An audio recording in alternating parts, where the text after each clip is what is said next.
Father God, I just thank you for your goodness in our lives. Lord, I pray for every woman that's watching, Lord, that we would be the women of God that you have called us to be in this hour. Lord, I thank you that we can look to you because you are the source of everything that we need. I pray, Lord, that you would give us the wisdom, Lord, that you would give us the knowledge, that you would give us the words to speak, Lord, to uplift each other during this time. I just thank you for your goodness and your faithfulness. And I just pray, Lord, that you would bless these ladies in such a mighty way. In Jesus' name, amen. I love you, Lord. Oh, your mercy never fails me. All my days I've been held in your hand.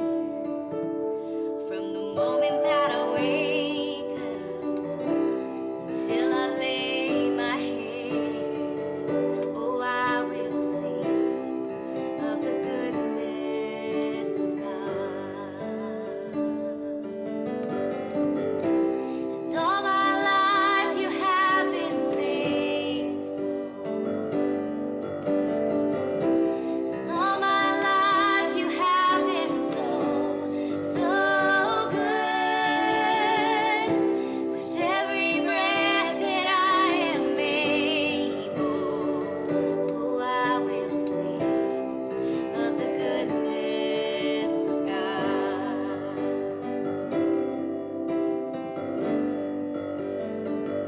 I love your voice.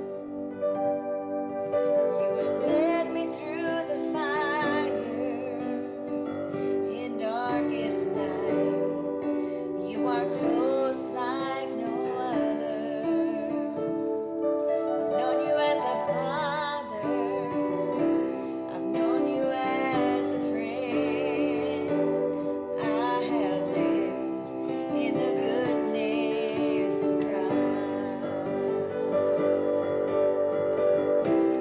All my life you have been faithful. All my life you have been so, so good.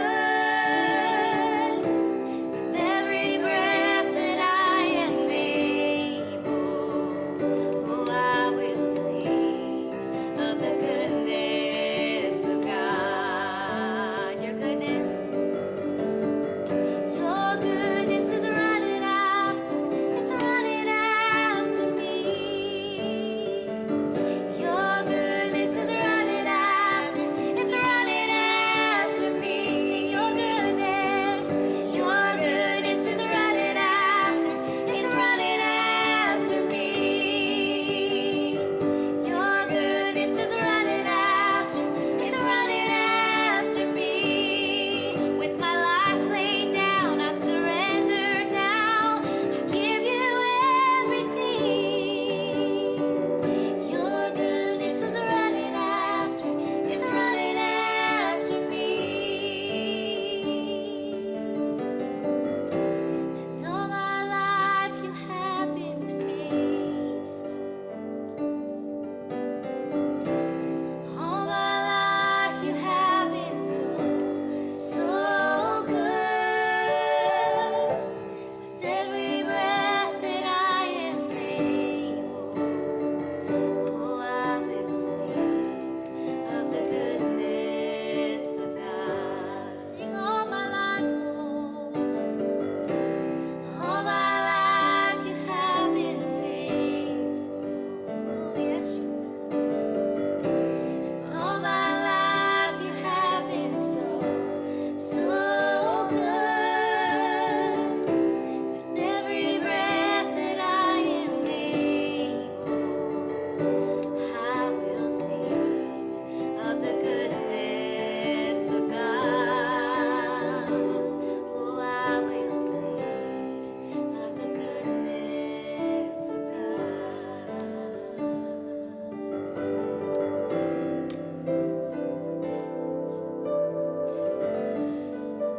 Thank you, Sister LaDonna, for opening up in prayer and singing us some courses. This is 5 week 5 of our Bible study, The Temple, and it's on the heart that follows God. We're going to talk about some facts about following God, and then also we're going to talk about the heart that follows God, and you can test yourself. The first fact comes from Deuteronomy 1:6-7. God will often challenge us to break camp and move on. The heart that follows God views life as a pilgrimage. Fact 2, from Numbers 9:15-16.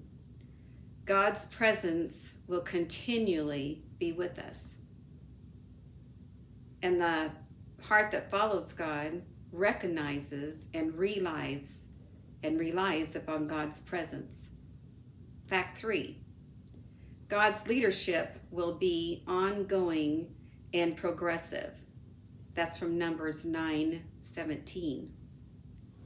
The heart that follows watches and waits for his leadership and follows him whenever and wherever he leads. And that's Numbers 23. Fact 4, Numbers 9:19-22. God will use changes along our journey to change us. The heart that follows God allows God to make any necessary changes to conform to the image of Christ. Fact 5, God will do amazing things before us as we obediently follow him by faith. Joshua 3:5-14-17. He is strong and courageous. That would be your heart that follows God. We need to be strong and courageous. Fact 6 is in 1 Samuel 2:27-35. God will honor those whose lives honor him. And the heart of God would be faithfully honors God in all others. And when I thought about that, I thought, wow, isn't that something that God would honor us? I know that we need to honor him, but for God to honor us is really amazing. Fact 7, 1 Chronicles 13:1-13, 15:12-15. God requires that we do his will in his way. And for the heart that follows God is constantly, continually is seeking to do God's will and God's way. And we're going to come back to that one. Fact 8, 1 Kings 11:1-4, 9 and 11. God requires us to follow him full-heartedly. And the heart that does follow him does follow God and so wants to follow him full-heartedly. Fact 9, God requires us to give him priority as we follow him. That's in Haggai 1:2-4, 8-9. And if you are following God with your heart, then give God priority. I want to go back to fact 7, which is his will and his way. And something came to my mind today that I've kind of wanted to talk to some of you young parents and grandparents. In the Word, we are to put God first, and then we are to put our mate second, and then our children third. And many, many times, it's really easy for us women and some men to put our children first. And whenever we get out of line, whenever we're not in obedience, whenever we're not doing his will and his way, it's not going to work very well. Your children are going to leave home someday, but your mate will always be there until death departs one of you. Your children may move clear across the United States. I have some that's hours and hours and miles away. And if I had put them first, then I would wake up and I'd look at my husband and go, who are you? Do I really know you? And we become less tolerant of things as we get older when we've not built a relationship with one another. And grandparents, one day, my husband came home. He'd been gone for a while, and he came home, and I go, honey, where you been? And he goes, oh, I've been down at the lake watching the ducks. And I said, well, how come you didn't invite me? And he said, oh, you're always busy with the grandkids. And that really pricked my heart.